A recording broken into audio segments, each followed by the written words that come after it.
kita tahu ya, akibat pandemi COVID-19 ini, segala sektor kehidupan itu terganggu sebetulnya. Dan yang paling merasakan itu sebetulnya bisa dibilang itu adalah sektor ekonomi, seperti itu. Nah, sektor ekonomi ini terganggu dikarenakan sebetulnya adanya kebijakan PSBB seperti itu, yang memang mau nggak mau harus dilaksanakan gitu. Harus kita akuin, ekonomi di Indonesia itu bisa dibilang cukup jatuh gara-gara adanya kebijakan yang kayak PSBB seperti itu. Tapi nggak cuma Indonesia, negara-negara lain pun mengalami hal yang sama gitu. Jadi ekonominya semua lagi turun, kurang lebih seperti itu. Nah, tapi makin ke sini, akhirnya kita udah masuk nih ke masa new normal kan. Sekarang kita udah mulai masuk ke masa new normal, di mana kita sudah bisa mulai beraktivitas lagi, kerja lagi gitu ya. Tapi tetap dengan adanya new normal kita harus memperhatikan protokol kesehatan gitu. Tapi meskipun telah masuk ke masa new normal ini ya Bapak Ibu, semua bisnis atau brand itu belum bisa berjalan secara normal atau enggak seperti biasanya gitu. Jadi masih belum bisa dibilang kembali lagi lah, bisa dibilang kayak gitu ya. Nah, untuk itu hari ini nanti kita juga akan bahas gimana sih supaya brand kita bisa tetap eksis di masa new normal gitu. Strateginya itu seperti apa sih kira-kira, atau enggak tantangannya gimana, dan juga solusinya tuh apa kira-kira. Tentunya nanti kita juga bisa dengar sharing-sharing dari para panelis kita yang udah berpengalaman seperti itu. Jadi kita bisa sama-sama belajar. Jadi selama masa new normal ini, kan banyak sekali ya brand-brand atau bisnis baru yang bermunculan gitu. Kenapa? Mungkin karena banyak juga nih, seperti yang kita tahu ya, masa pandemi seperti ini banyak pekerja-pekerja yang terkena dampak PHK, dan akhirnya mau nggak mau supaya tetap bisa mendapatkan penghasilan, mereka membuat mulai mengarah ke bisnis gitu, dan mulai berjualan gitu secara kecil-kecilan gitu. Nah, di tengah munculnya brand-brand baru ini, karena banyak yang tadi yang saya bilang, banyak yang PHK, jadi kan banyak muncul brand-brand baru nih, brand-brand baru yang kecil gitu. Gimana sih caranya untuk supaya kita bisa meningkatkan brand awareness kita tetap unggul dan juga tetap eksis di tengah persaingan yang semakin banyak ini gitu. Mungkin yang dilakukan sama kakak-kakak juga seperti apa sih supaya brandnya itu tetap eksis gitu, nggak ada lawannya lah, bisa dibilang kayak gitu. Mungkin bisa ditanggapi dari siapa dulu, boleh? Oke. Yep. Oke, kalau misalnya kita ngomong nih di kondisi pandemi gini ya, gimana caranya brand kita bisa bertahan. Yang jelas kita pasti harus adaptasi dong, gitu kan. Kalau misalnya pandemi, kalau katakanlah nih bisnis itu adalah sebuah restoran gitu kan, sebetulnya switchingnya mungkin nggak terlalu ribet gitu kan, karena oh ya udah, yang tadinya jualan lebih banyak orang datang gitu kan, mungkin lebih fokus di ojek online gitu misalnya. Jadi bisa dibilang ada beberapa bisnis yang tidak terlalu terpengaruh dengan itu. Jadi tinggal dia masalah ini aja, masalah kalau tadinya misalnya nih dia punya Instagram dan dia posting foto tempatnya dan segala macam, ya mungkin lebih banyak promo-promo yang berhubungan dengan online gitu kan. Jadi lebih banyak yang dimainkan di value statement-nya sih. Kan kita punya value proposition nih. Seberapa besar impact-nya pandemi ini terhadap bisnis ini, maka bisa jadi value statement-nya bisa berganti kalau dibutuhkan. Karena bisa jadi ada memang yang brandingnya udah firm banget, udah yang corporate yang gede banget, itu bisa jadi agak susah kalau misalnya tiba-tiba dia harus ganti value proposition, kayak nggak kadang-kadang tidak memungkinkan. Nah, coba untuk yang individu, enaknya nih, individu dan terutama startup itu sendiri kan kelebihannya adalah dari secara karakteristik aja, startup atau usaha rintisan itu sebetulnya dia masih mencari bisnis model yang bisa di scale up, bisnis model yang bisa diulang polanya gitu kan. Artinya dia siap berubah kapan aja sebetulnya. Itu sisi baiknya nih bagi yang masih memulai atau yang masih usaha rintisan atau startup gitu kan, atau UMKM, dia masih bisa mainin berubah-ubah tadi. Value statement itu adalah kata-kata yang kita disebutkan untuk jargonnya. Katakanlah ada yang mulai aja dulu gitu kan. Nah itu kan sebetulnya salah satu value statement yang menggambarkan perusahaan itu gitu kan. Kita nggak sebut mereknya ya, tapi kayaknya pada tahu semua pasti kan. Nah sama ini juga gitu. Jadi value statement itu sangat berpengaruh. Kayak apa yang kita tulis, hal yang paling kecil aja ya. Yang kita tulis di dalam website, yang kita tulis di dalam profilnya IG, itu sangat berpengaruh. Kayak bagaimana cara kita memberikan service pada saat masa pandemi kayak gini. Gitu. Jadi kembali lagi sekarang tergantung seberapa gede dampaknya. Apakah kita harus ganti jalur distribusinya, apakah sampai harus seribet itu ya. itu akan berpengaruh juga gitu. Jadi ya sesuai kebutuhan aja sih. Kalau misalnya mau berubahnya gimana. Kalau misalnya masih baru mulai, enaknya adalah sesimpel cuman ganti profil doang, itu bisa merubah banyak hal gitu. Oke, menarik sih. Tadi kalau misalnya kata Kak Lid itu berarti kalau misalnya kita masih startup, kita bisa merubah value statement-nya sesuai sama kondisi dan juga keadaan saat ini gitu ya, Kak ya? Betul, betul. Oke, menarik. Sip. Thank you, Kak, atas tanggapannya. Mungkin dari yang lain boleh memberikan tanggapan juga. Mungkin saya coba tanggapin dalam perspektif lain ya. Kalau misalkan dari yang saya tangkap pertanyaannya itu gimana cara brand baru itu tetap eksistensinya tetap bertahan di era pandemi ini. Benar seperti itu ya? Betul, betul, betul. Oke, karena teman-teman saya juga banyak nih dan yang dia sempat dirumahkan, yang tadinya tuh dia karyawan di perusahaan besar, dia dirumahkan, akhirnya dia bikin bisnis. Bisnisnya tuh biasa nggak jauh-jauh dari apa yang menjadi hobi dia. Teman saya yang hobi masak itu dia bikin donat, ada yang dia bikin kue, ada yang dia bikin brownies, ada yang dia bikin apapun. Nah, abis itu saya bantu dia untuk ngembangin gimana cara biar tetap eksis. Kebetulan saya juga pernah nanganin kasus ini, bukan yang anggap kasus inilah, dari teman saya sendiri. Yang pertama, kalau cara dari saya adalah kita harus tahu gimana cara nge-gain traffic yang ada. Nge-gain traffic itu ada dua caranya. Yang pertama adalah organik. Orang akan tahu dengan sendirinya karena USP kita sangat kuat. Tadi Kevin udah ngejelasin USP itu apa sih sebenarnya. Jadi unique selling point itu, kalau saya rumuskan itu adalah apa yang menjadi keunikan dari brand identity kita.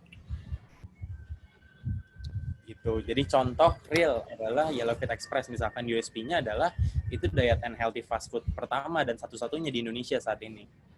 Jadi kalau ketika orang memiliki stigma negatif soal, dan tanda kutip negatif soal fast food yang bikin gak sehat, saya pecahkan masalah itu dengan saya membuat diet fried chicken. Diet chicken yang rendah kalori dan itu sehat. Nah, USP di produk saya itu sangat kuat sehingga secara organik trafficnya akan datang dengan sendirinya. Kalau tadi saya misalkan di awal saya cerita kalau Yellow Fit Express itu dalam tanda kutip emang media darling karena saya baru launching brandnya, saya belum promosi apa-apa, tiba-tiba media pada datang. Nah, dari situ saya bahkan baru tahu kalau media itu ternyata bayarnya mahal kalau kita yang minta diliput. Betul. Saya nggak tahu karena saya berkali-kali kan, kayak contoh misalkan dari Net TV beberapa kali, Trans TV, Trans 7, gitu-gitu. Nah, akhirnya saya nyimpulin, oh ternyata USB brand ini sangat kuat, segitu pentingnya USB itu. Nah, ketika USB itu udah sangat kuat, organic traffic itu gampang datangnya. Tapi kalau USB kita nggak terlalu kuat, kita harus pakai paid traffic. Paid traffic itu apa? Kalau misalkan zaman dulu itu paid traffic-nya contoh billboard. Gimana kita mempromosikan brand-brand kita dari media-media yang offline. Tapi sekarang ada yang namanya the new billboard, the new TV ads, the new semua yang banner-banner, umbul-umbul, semua yang di jalan, yaitu semua yang ada di platform online. Social media itu adalah bentuk inovasi dari semuanya. Nah, karena social media itu udah sangat powerful saat ini, paid traffic-nya itu sumbernya dari social media kita. Nah, tergantung brand kita pakai platform apa. Contoh, kalau misalkan saya pakainya Instagram, paid traffic-nya saya ambil ya dari Instagram. Bisa kita endorse, bisa kita apapun. Dan brief untuk endorsement-nya itu adalah USP-nya kita itu. Contoh, saya kirim ke influencer nih, minta tolong dong endorsein. Brief-nya apa? Brief-nya yaitu diet and healthy fast food pertama di Indonesia. Nah, habis itu poin kedua baru apa yang menjadi USP kita lagi. Contoh, cuma 20 ribuan loh, gitu. Iya, itu murah apa segala macam, itu menurut saya nomor kesekian, tapi yang paling USP pertamanya itu harus dimention yang pertama kali, yang utama lah, USP utama kita. Jadi untuk meningkatin eksistensi kita adalah dari traffic itu. Ketika traffic banyak yang tahu brand kita, dan orang suka juga, nah dia pasti akan eksis terus. Nah, setelah udah eksis, gimana caranya kita sebagai brand owner untuk berinovasi agar nggak ketinggalan. Nah, dari yang kemarin teman saya itu, dia jualan kue dari Instagram. Tapi karena udah banyak banget tuh saat itu di Instagram, banyak banget orang yang jualan kue. Kebetulan ya, banyak banget. Gimana cara dia bertahan? Jadi selain jualan kue, dia menambahkan satu value di dalam brandnya, yaitu dia bisa ngajarin orang yang di rumah gimana sih cara bikin kue. Jadi dia bikin tutorial. Ya. Karena orang waktu itu banyak yang di rumah, banyak juga nih yang pengen kue, tapi kalau beli-beli terus kan mungkin ya gimana ya. Jadi karena mereka juga bosan di rumah, saya kan gimana kalau misalkan jual tutorialnya aja. Karena orang pasti banyak yang bosan di rumah, pengen bikin-bikin juga di rumah pasti. Makanya masakan di rumah kan, pada masak, pada pengen bikin kue tapi nggak tahu caranya gimana. Ya udah kita jual murah aja. Saya bilang ke teman saya waktu itu, bikin tutorialnya, bikin brownies, bikin apa, dijadiin dalam satu file, jadiin dalam satu sistem, kasih nilai, kasih harga yang murah dengan value yang sangat tinggi. Ketika kita udah punya value yang besar, dengan harga yang sangat terjangkau, dan kita mulai marketing dengan bagus, itu pasti hasilnya oke. Ini dari pengalaman saya seperti itu. Gitu. Jadi brandingnya kuat, USP-nya juga di dalam branding itu kuat, marketingnya juga bagus. Marketing bagus tuh artinya sarana yang kita pakai bagus dan target marketnya tepat yang kita sasar. Karena kalau misalkan kemarin jual kelas bikin kue tapi ke bapak-bapak yang di rumah, ya mungkin itu nggak laku. Kan harusnya mungkin ibu-ibu rumah tangga yang di rumah. Biasa cewek-cewek lah. Nah, kita harus tahu dulu gimana sih, apa sih market kita seperti apa sih. Gitu. Ketika keduanya oke dan dijalankan, itu sangat hasilnya pasti oke. Sangat menarik ya ceritanya. Iya. Ya kayak aku baru tahu loh kayak gitu. Nah, kita sekarang ke Kak Kevin nih. Kak Kevin kayaknya mau memberikan tanggapan. Gimana kalau Kak Kevin? Kalau aku tadi nangkapnya malahan kalau orang yang baru kena PHK terus dia bikin bisnis sama orang yang memang udah jalan sebelumnya itu kayaknya terminologinya bukan existing ya berarti karena orangnya itu baru start ya kan baru start gitu. Nah kalau baru start itu apalagi kita di media sosial digital tadi udah disinggung juga sama Le sama Ruben juga ya benar kita main di online, kita harus bisa swifting, kita harus bisa nyesuaiin keadaan. Orang tuh butuhnya apa sih sekarang? Apalagi yang jualan makanan sekarang. Oh, concern banget nih. Orang dikit-dikit parno tentang kebersihan gitu. Ya kan?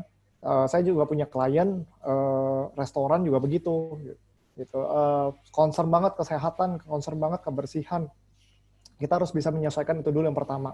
Untuk kebersihan dan higienitasnya kalau bagi yang jualan makanan. Buat yang jualan baju dan aksesoris yang lainnya juga sama gitu. Jadi karena corona itu kan bisa nempel di mana-mana gitu. Nah itu yang bikin bagaimana kita higienitasnya dulu pertama. Nah kalau yang baru mulai apalagi kena PHK gitu kan, mungkin modalnya minim, terus nggak bisa modal yang besar. Mungkin praktikalnya adalah saya selalu menyarankan untuk mulai dari teman, mulai dari keluarga. Orang bilang teman itu bukan customer kita, keluarga bukan customer kita. Iya betul. Tapi untuk memulai nggak ada salahnya kita memanfaatkan teman dan keluarga. Itu dulu pertama. Nggak semua teman pasti akan beli, tapi at least dari teman-teman yang beli itu kita bisa ngumpulin testimoni untuk bisa kita gulung lagi jadi snowball. Nah, seenggaknya kita udah punya testimonial, seenggaknya kita udah bisa punya peluru nih untuk meyakinkan orang lain nih seenggaknya. Nah, dari situ ketika kita masuk mungkin ke media sosial, mungkin kita bisa tembak untuk ads. Nah, kita tembak ads. Ads juga nggak mahal. Kalau orang ngomong ads mahal, enggak juga sebenarnya gitu. Dia bisa mulai dengan 20.000 doang per hari. Per hari 20.000. Kalau misalnya kita cuma 3 hari, berarti ya cuma 60.000 kan. Dibanding kita misalnya buat datangin yang lain, ya itu it's good deal maksudnya gitu. Nah, terus juga jangan lupa untuk bangun kontennya juga di media sosial gitu. Kalau dalam ranah ini kan Meta bergeraknya di media sosial. Jangan lupa bangun kontennya. Karena ketika orang ngunjungin kita, kontennya nggak jelas, ya orang malas gitu. Jadi, jangan lupa untuk bangun kontennya dulu, kita ads, kita bangun interaksinya juga dengan konsumennya. Jangan lupa juga deliver dengan baik. Jangan sampai kita bikin produknya juga mengecewakan konsumen kita juga. Itu sih, itu untuk startup yang practically seperti itu yang bisa dilakukan. Karena saya juga punya teman beberapa yang kayak gitu juga. Ada yang jualan ayam, ada yang jualan sambal, semua melakukan kayak gitu dan it works kayak gitu.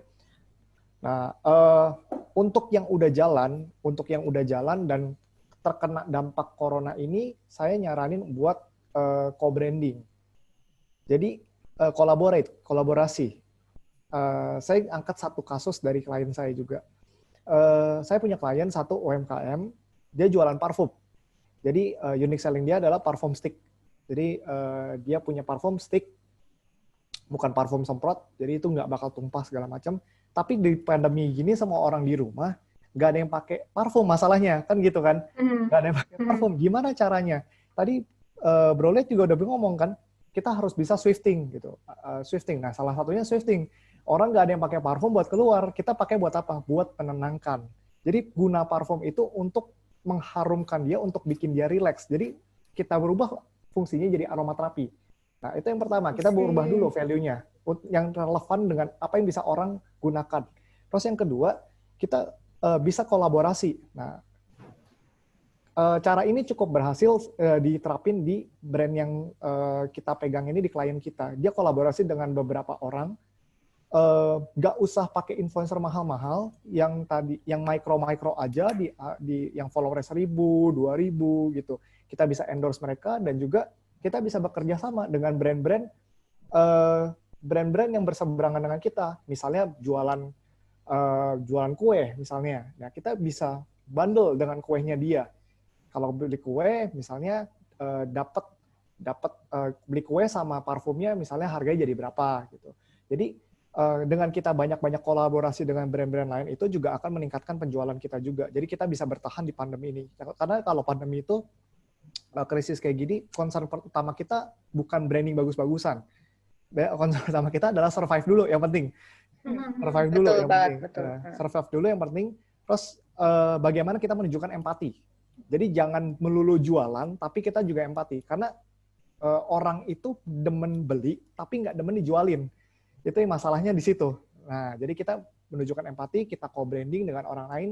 Jadi kita bisa survive sama-sama di pandemi ini juga. Daripada kita main sendiri-sendiri, ya kan single fighter, mending kita gandeng sama-sama, kita bareng-bareng. Itu aja sih. Sip, betul. Menarik sih Pak Kevin. Tadi aku udah nyatet juga beberapa poin penting ya. Yang pertama itu kita mungkin harus dengar ya dari customer, mereka lagi butuhnya apa sih gitu kan. Dan juga yang kedua adalah, aku setuju banget kalau soal tadi Pak Kevin bilang kalau misalnya, ya let's say kita belum ada bisnis sama sekali, terus kayak terpaksa kita harus jualan nih supaya ada penghasilan. Nah, aku setuju banget memang biasanya itu mulai dari teman gitu. Karena saya juga sendiri merasakan hal yang sama gitu. Jadi ceritanya itu lagi masa pandemi kayak gini, teman-teman saya kan juga sebetulnya banyak juga yang mungkin merasakan ya, di PHK segala macam. Nah, banyak sekali teman-teman saya yang nawarin makanan juga ke saya gitu loh. Jadi semuanya pasti nawarin dan mereka bahkan ada yang misalnya nggak mau dibayar gitu.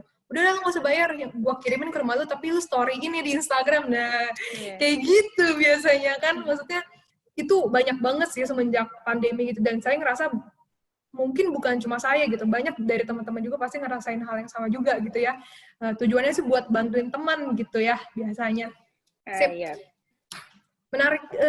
Lanjut aja, kita berikutnya. Oke, yang kedua itu adalah saya mau nanya. Jadi setiap bisnis itu kan pastinya punya tantangan tersendiri ya. Saya mau nanya nih, kira-kira kendala atau tantangan apa aja sih sebetulnya yang dihadapi saat merintis bisnis ataupun di tengah-tengah bisnis gitu. Yang kakak rasain seperti apa, boleh juga diceritakan gitu misalnya.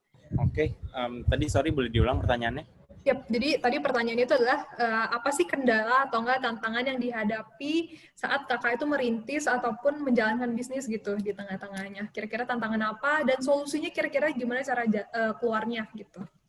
Oke, sebenarnya tantangannya itu banyak banget ya. Kayaknya menurut saya seluruh aspek di dalam bisnis itu adalah tantangan yang baru. Apalagi kalau merintis. Yang pertama itu menurut saya adalah target market yang saya kira di awal itu ternyata nggak sesuai sama target market sebenarnya. Jadi saya real aja ya. Ketika saya dulu bangun Yellowfit itu, awalnya saya kira target market saya adalah anak kuliahan.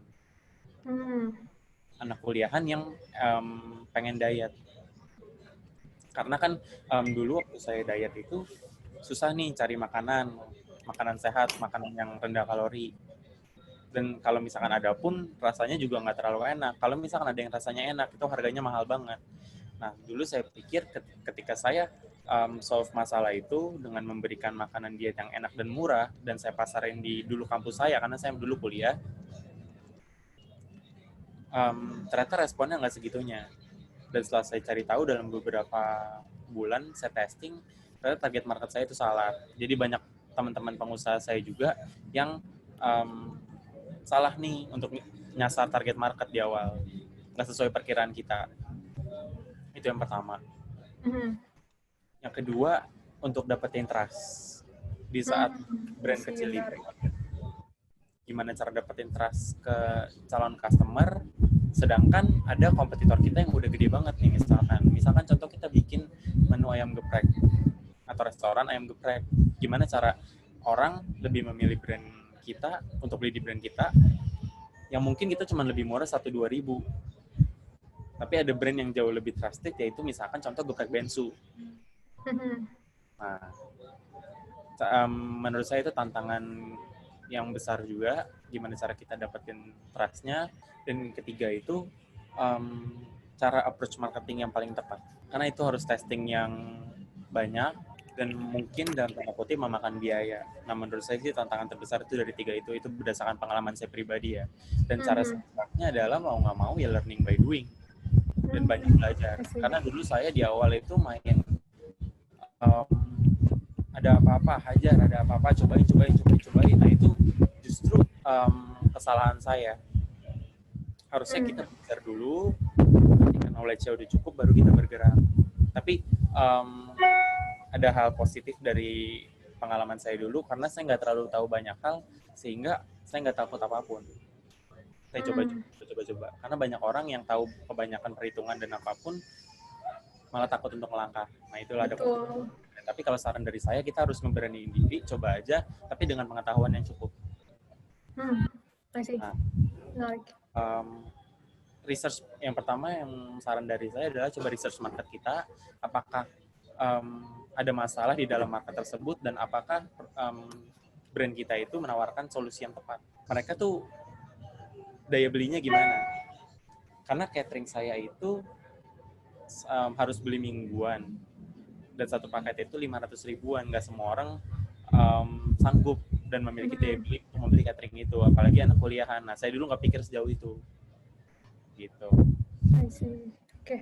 Menarik sih Kak ya. Jadi tadi kalau dibilang tuh berarti kalau yang dialami sama Kak Ruben sendiri itu berarti target market yang kurang tepat, habis itu membangun trust-nya itu ya, itu sulit mungkin di awal, sama gimana approach market paling tepatnya seperti itu. Dan solusinya adalah ya learning by doing gitu, harus coba gitu. Kalau nggak coba ya kita nggak tahu seperti itu. Oke, menarik. Selanjutnya mungkin saya bisa mau nanya juga sama Kak Late nih. Oke. Tadi yang pembahasan Ruben itu menarik sekali sih. Masalah yang salah target market ya. Karena ini sebetulnya yang sering banget terjadi gitu. Kita kalau misalnya dari Step Zero ini, kalau tiap kali ketemu sama UMKM gitu kan, dia selalu nanya, gimana sih? Tolong dong diiklanin gitu kan. Tolong dong gimana caranya biar produknya laku gitu. Pertanyaan kita gitu kan, sangat mendasar. Marketnya siapa? Gitu ya. Kesalahan yang paling umum terjadi adalah mereka hanya menyebutkan demografi doang. Gitu. Jadi produkmu ini marketnya siapa? Dijawabnya, ibu-ibu umur, atau misalnya eksekutif muda gitu, atau ibu-ibu muda umur 20-30 gitu ya. Nah, ini cara-cara menyebutkan market yang salah gitu ya. Ketika kita mau nyebutin market gitu kan, harus clear market ini market yang mana gitu kan, yang masalahnya apa gitu kan. Itu harus clear banget. Kenapa kok ini clear? Karena nanti itu berpengaruh dengan kalau misalnya kita, let's say ya, kayak tadi, let's say kita mau ngiklan nih. Ngaruhnya di situ. Begitu kita nggak tahu jalur distribusinya, iklan pasti salah. Misalnya nih, wanita umur 20-30 itu karakteristiknya ada banyak, ya kan?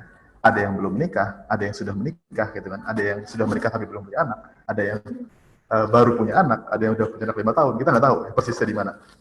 Tapi mereka semua, ya kan, orang-orang ini punya behavior yang berbeda, punya tingkah laku yang berbeda. Misalnya nih, ketika ada cewek yang baru akan married, apa yang dia lakukan? Maksudnya behavior sehari-hari apa? Dia mungkin browsing baju-baju nikah, atau dia bisa browsing eh, soal foto-foto prewedding yang bagus yang gimana sih gitu kan, cari referensi soal itu. Ngecek-ngecekin wedding organizer, ya nggak? Begitu ada cewek lagi hamil, apa yang dilakukan? Mulai beli buku parenting, ya kan? Berjudul-judul buku parenting lah. Selain masalah anak juga gimana saya tetap bisa harmonis sama suami. Sekarang bayangin ya, ini ya kan, sama-sama bisa terjadi di umur 20 dan 30, tapi tingkah lakunya sangat berbeda. Artinya kalau kita mau targeting, yang parenting ini, ketika kita iklan, kita bisa jadi masukin untuk interestnya adalah buku-buku yang berhubungan dengan parenting. Sedangkan yang ini, yang berhubungan dengan foto prewedding. Okay? Jadi produknya apapun, misalnya produknya ini gue bikin agak jauh ya, pil diet misalnya, pil diet untuk wanita yang baru mau nikah gitu kan, biar pas nikah foto preweddingnya bagus misalnya. Let's say nih ya. Berarti targetingnya apa nih? Akan menggunakan yang berhubungan dengan orang yang mau married tadi, atau produk-produk parenting, atau produk-produk bayi. Kan beda jauh kan? Ini dua hal yang sangat berbeda. Sama-sama umur 20 ke 30, tapi jauh banget gitu loh. Jadi begitu kita nggak ngerti jalur distribusinya, mau ngiklan tuh bullshit. Makanya ada yang bilang iklan tuh boncos. Ya iya, karena lu melihat mentang-mentang produknya diet nih, gitu kan, targetingnya fitness, diet, healthy, nggak nyambung. Behaviornya apa? Si market ini ngapain setiap hari? Nongkrongnya di mana? Gitu kan? Itu yang harus kita tahu dulu gitu ya, sebelum kita mau iklan. Nah, gue pribadi sebetulnya sangat suka dengan starting dengan iklan. Meskipun sebetulnya nggak ada yang salah ya dengan organik atau kita mau pakai yang paid traffic, nggak ada masalah sama sekali. Yang gue suka dari iklan itu adalah gini, dari awal kita bisa targeting dengan jelas. Kalau misalnya kita mau testing produk nih, kita mau validasi apakah produk ini bagus atau enggak gitu kan. Dicoba di teman kita, di keluarga kita. Agak bias ya, kadang-kadang mereka, oh ya enak bro gitu kan. Enak ya, enak gitu.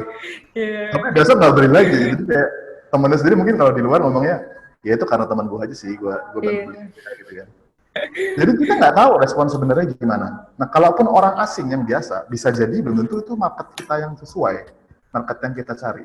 Dengan kita di awal pakai ads gitu kan, sebetulnya enaknya adalah kita bisa ngetes produk kita di orang yang memang sesuai dengan apa yang kita harapkan, dengan market yang kita pilih gitu kan. Nah, sebenarnya ngiklan pun masih bisa organik. Nah, ini yang orang banyak ini ya, kadang-kadang tuh agak miss. Dikira kalau misalnya ngiklan tuh udah pasti bukan organik. Sebetulnya enggak juga. Kalau mindsetnya masih organik, berbayar pun masih bisa organik. Misalnya gini, aku yakin sebetulnya aku bikin konten nih, mau mengedukasi. Gue yakin konten gue ini sebetulnya bisa mudah viral, ya kan?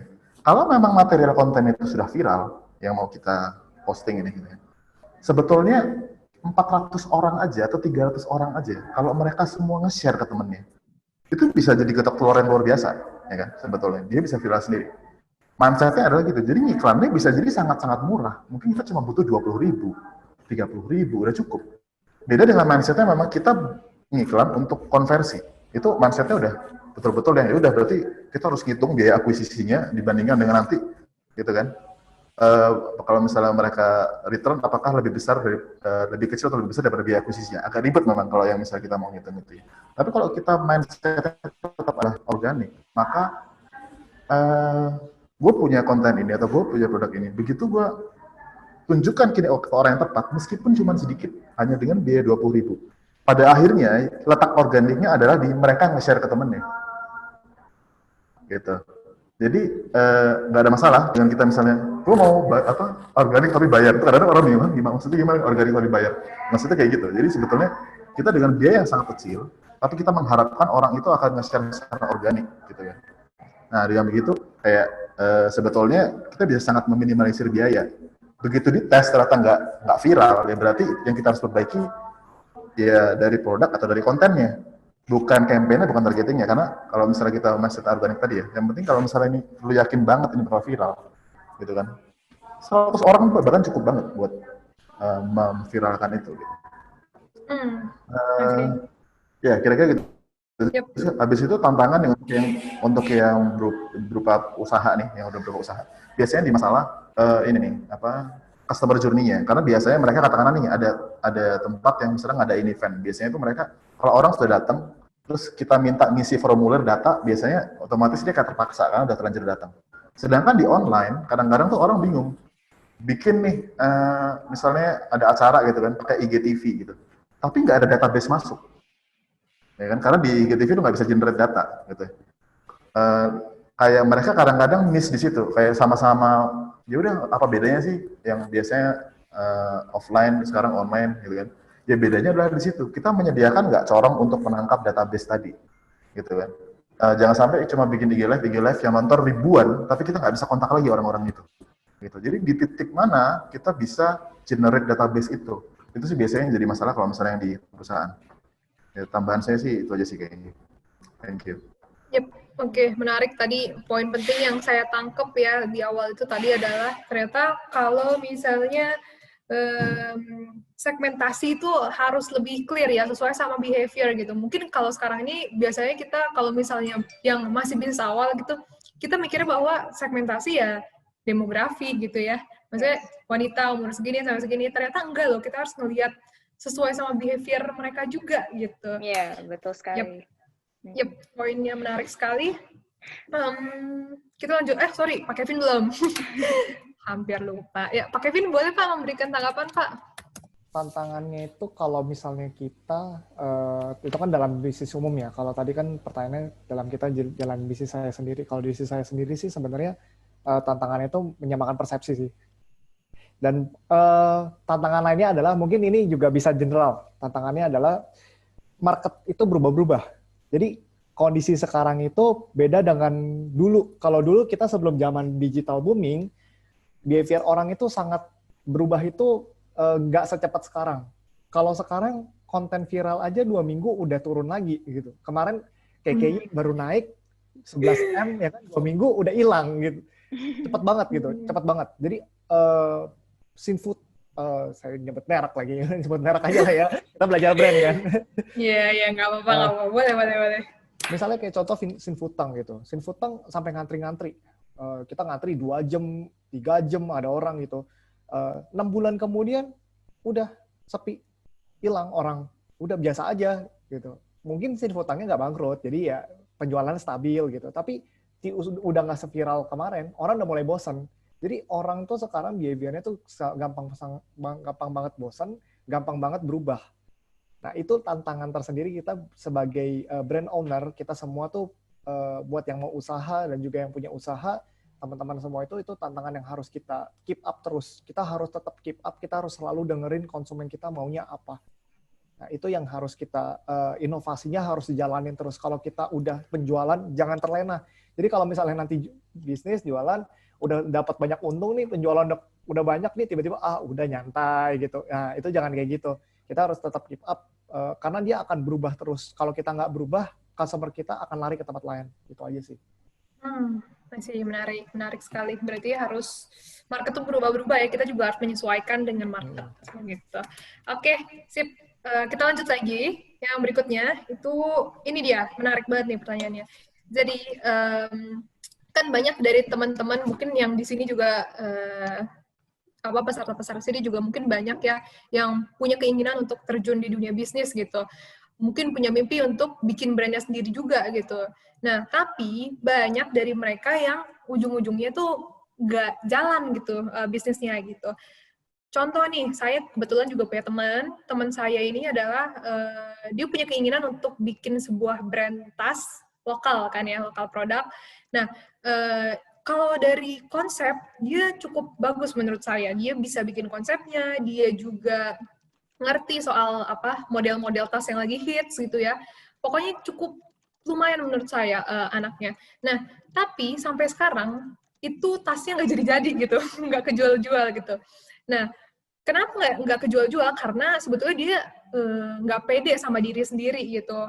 Dia ngerasa bahwa dia sendiri nggak punya skills untuk jualan, dia nggak punya skills buat komunikasi, dia nggak punya skills, dia nggak kreatif gitu. Dia selalu punya pandangan yang seperti itu gitu. Nah, yang mau saya tanyakan adalah, menurut kakak di sini, kira-kira kemampuan atau skills apa sih yang dibutuhkan untuk dapat membangun atau merintis sebuah bisnis gitu kira-kira? Oke, kalau skill ya. Kalau skill itu menurut saya Yang pertama itu adalah skill untuk manage bisnisnya sendiri sih. Jadi kebanyakan orang mau kasus-kasus yang kita temuin adalah yang saya temuin banyak business owner pengen punya bisnis tapi nggak mau belajar. Itu doang sebenarnya. Sebenarnya kasusnya itu doang. Karena sebenarnya kalau misalnya nggak bisa jualan, nggak bisa marketing, nggak merasa nggak kreatif, semua itu bisa dilatih sebenarnya. Yang paling mendasar adalah ya kita mau belajar apa enggak, itu doang. Kalau ngomong skill apa, skill manage bisnisnya. Karena kita sebagai business owner mau nggak mau kita akan terjun. Kalau kita terjun, ujung-ujungnya kita menjadi kepalanya dan kita pasti akan manage orang-orang yang ada di bawah kita. Nah, skill yang paling penting ya manage bisnisnya. Kalau misalnya kita harus tahu segala aspeknya, mulai dari marketingnya, mulai dari finance-nya. Mungkin kita nggak terjun langsung ke lapangan, tapi ketika kita tetap harus tahu supaya kita bisa menggunakan itu untuk majuin bisnisnya kita. Itu sih skill-nya. Oke. Berarti harus punya sebetulnya punya kemampuan untuk manage bisnis juga gitu ya. Nggak boleh yang benar-benar kayak apa-apa nggak tahu gitu ya. Ya, Terus mau ngejalanin, sip. Keinginan buat belajarnya harus tinggi sih kalau misalnya. Iya, setuju. Keinginan belajar tinggi. Sip. Kalau gitu, yang lain mungkin? Oke, kalau menurut saya sebenarnya orang mulai berbisnis dan pengen bisnisnya sukses itu bukan skill yang nomor 1. Skill menurut saya nomor 2 sampai ke nomor sekian. Jadi skill misalkan skill jualan nomor 2, skill apa nomor 3, itu baru skill. Tapi yang nomor 1 menurut saya adalah mindset. Seperti apa? Setiap pengusaha yang sukses itu pasti punya satu benang merah yang sama, yaitu growth mindset. Yep. Jadi ketika orang nggak punya skill apapun itu, tapi dia punya growth mindset, dia akan berpikir gimana caranya, how to-nya itu dia akan pikir. Karena skill itu semua bisa dipelajarin. Gimana cara kita berjualan, gimana cara marketing yang tepat, mau marketing offline atau digital marketing, gimana kita mau belajar soal perpajakan, gimana kita mau belajar soal finance, memanage-nya itu segala macam. Tapi menurut saya itu yang pertama, yang ada di dalam diri itu bukan skill, tapi mindset. Mindset-nya adalah saya jelasin soal mindset sedikit ya. Ya, boleh. Mindset itu setelah saya pelajarin itu ada 2. Yaitu yang pertama adalah fixed mindset. Ketika orang udah yakin sama sesuatu dan dia dalam tanda kutip menutup dirinya untuk dikritik atau belajar.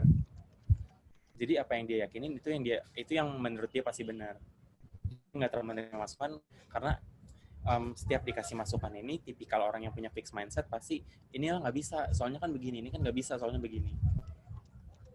Tapi kalau orang yang punya growth mindset, dia akan membuka diri, dia bakal menerima kalau dia masih punya kekurangan dan dia mau belajar. Ketika dia dapat masukan dari orang lain, dia akan menerima itu dan coba dipikirin gimana cara mengimplementasiin ide dari orang lain. Nah, ketika orang yang punya fixed mindset itu lumayan susah tuh.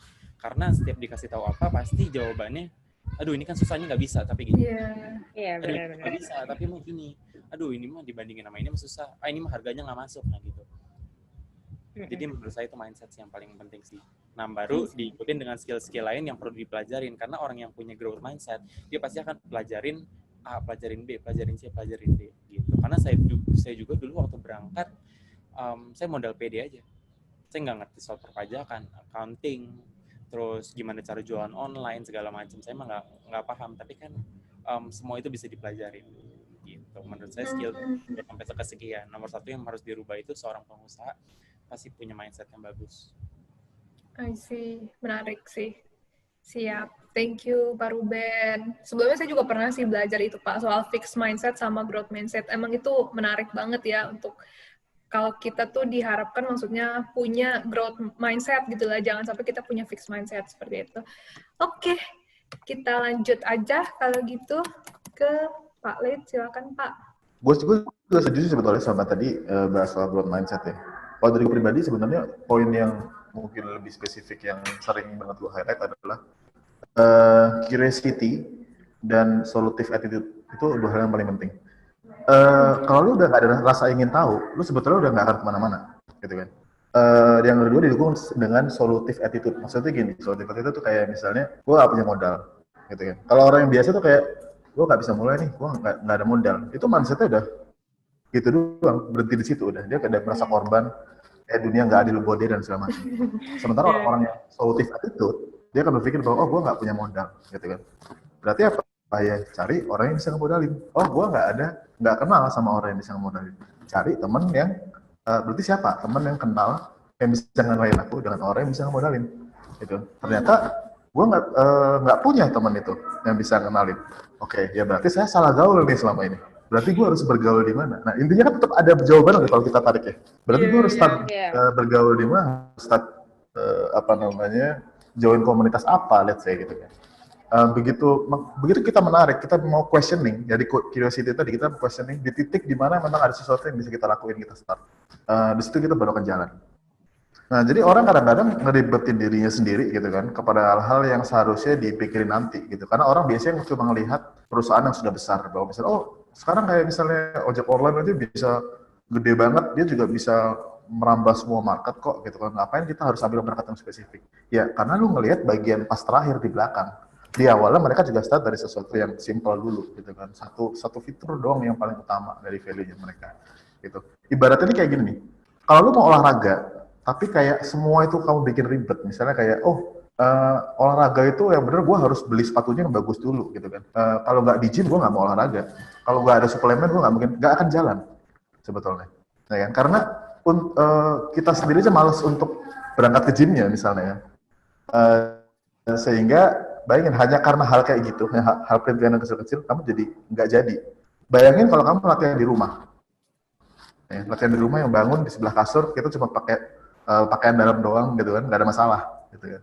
Olahraga modal sempak doang nih, gitu. Terus kita olahraga, nggak ada masalah di situ gitu. Karena kita pikirkan ketika kita ke gym adalah, nanti kalau dilihat orang gimana ya kalau baju gue nggak keren. Bayangin, itu adalah perintilan yang sebetulnya bukan value utama. Kalau itu yang kita pentingkan, kan akan mulai. Makanya kalau nge-gym membuat kamu akhirnya nggak jadi, malas berangkat gitu kan, harus hanya karena bajunya masih belum kering, gue nggak bisa nih ke gym nih karena baju yang bagus pas lagi masih basah gitu kan. Ribet. Start dulu dari rumah dulu. Kalau behavior udah terbentuk, naikin. Gue perlu ke gym nih, gue perlu alat-alat yang lebih sophisticated gitu kan. Baru dia bisa naik gitu kan. Jadi di awal pastiin prosedurnya dipotong sependek mungkin kalau kita misalnya mau mulai. Yang poin ketiga yang masalah skill. Kalau masalah skill sih menurut saya yang paling utama adalah mirip seperti yang tadi, basic bisnis harus tahu. Karena kalau masalah nentuin market aja nggak tahu, biasanya orang malas di situ kan. Padahal sebetulnya kalau dipikir-pikir ada, kalau misalnya teman-teman nyari nih lagi iseng ya, coba cari browsing keywordnya adalah bisnis model kanvas. Itu ada kotak-kotaknya yang tinggal diisi sebetulnya. Marketnya siapa, problemnya apa, dan segala macam gitu kan. Begitu sudah diisi clear, cost structure-nya segini. Ternyata kalau setelah kelihatan semua nih, habisnya untuk cost-nya segini, tapi kita revenue cuma segini, ternyata minus. Ya jangan dijalanin, karena di situ kelihatan. Tapi kalau orang cuma kadang-kadang males, itu kan sebetulnya ngisi kayak gitu nggak sampai sehari gitu kan. Ngisi kayak gitu aja males. Gitu. Akhirnya dia banyak kos-kos yang tidak terdaftar gitu. Tiba-tiba bocor uangnya gitu kan. Nah, jadi harus basic bisnisnya harus ngerti. Nggak perlu yang terlalu dalam, tapi paling tidak kayak bisnis model kanvas itu harus paham. Terus yang kedua, skill nge-lobby, baik online maupun offline ya. Kalau versi online-nya kayak copywriting berarti ya. Nge-lobby itu penting, karena dengan nge-lobby kita bisa kerjasama gitu kan. Kerjasama, kolaborasi dengan orang, kita bisa meyakinkan orang. Kayak misalnya gini aja, ini adalah salah satu cara untuk saya mempromosikan diri saya, siapa tahu teman-teman di sini ada yang mau kolaborasi dengan saya gitu. Mungkin dia tertarik dengan apa yang saya bahas gitu kan. Cara nge-lobby ini menurut saya adalah skill yang wajib dipelajari. Jadi mulut kita, ini bisa dibilang mulut kita itu adalah aset yang sangat berharga ya. Mulut itu ada orang yang kalau ngomong nggak ada harganya sama sekali, sama ada yang katakanlah kayak saya tukul nih satu kali show, dia cuma bawain acara dong, harganya berapa. Kita semua punya mulut loh, tapi mulut kita harganya beda semua gitu loh. Ada yang harganya 0, ada yang miliaran. Jadi menurut gue, kenapa ada satu bagian dari tubuh kita yang bisa membuat harga kita naik banget, tapi lo nggak naikin. Cari susah sendiri artinya gitu. Kalau lo mau start dari lobby dulu, start dari mulut lo sendiri, itu bisa dinaikin harganya. Mulut tuh bisa ada value-nya. Gitu. Itu yang poin dari gue. Wow, keren banget sih. Jawabannya berbeda-beda tapi seru juga ya, kayak bisa membuka pemikiran kita tentang pembahasan branding gitu ya, Ci. Bener banget, seru banget tadi ngomongin soal, ya saya setuju banget sih, kayak ya kita punya mulut, semua orang punya mulut, tapi gimana cara kita pakainya, value-nya itu akan berbeda-beda seperti itu. Dan Siap, segala tapi macam hal pun juga dimulai dari niat ya. Kalau misalnya nggak ada niat, kayaknya dibikin ribet juga susah kayaknya untuk memulai sebuah bisnis gitu. Betul sekali, Jess. Oke, Jess, kayaknya waktunya emang udah mepet banget nih. Iya, Gimana kalau betul. kita sudahkan saja ini panel discussion? Iya. Saya mau narik satu kesimpulan banget nih untuk diskusi kita hari ini. Jadi, kalau tadi kita banyak bahas bahwa buat teman-teman mungkin yang baru mau memulai bisnis, itu hal yang penting banget untuk diingat adalah kita harus punya growth mindset seperti itu ya. Jadi kita harus punya keinginan mau belajar dan nggak boleh pasif lah, anggapannya begitulah ya, nggak boleh pasif, nggak boleh punya fixed mindset gitu. Dan selain itu juga kita harus punya yang namanya skill manage untuk bisnis itu sendiri gitu. Jadi kita tahu nih bahwa harus bisa kita manage bisnis itu, nggak bisa kita nggak ngerti apa-apa terus kita mau memulai bisnis seperti itu. Dan juga jangan lupakan juga sama USP tadi, itu penting banget, kita harus punya USP. Dan juga selain itu harus bangun trust ke para customer gitu, harus bangun trust ke para customer dan juga jangan lupa market yang tadi udah dibilang segmentasi itu harus sesuai sama behavior. Jadi bukan lagi masalah demografi, tapi sekarang kita belajar bahwa mau menentukan segmentasi itu dari behavior juga, seperti itu.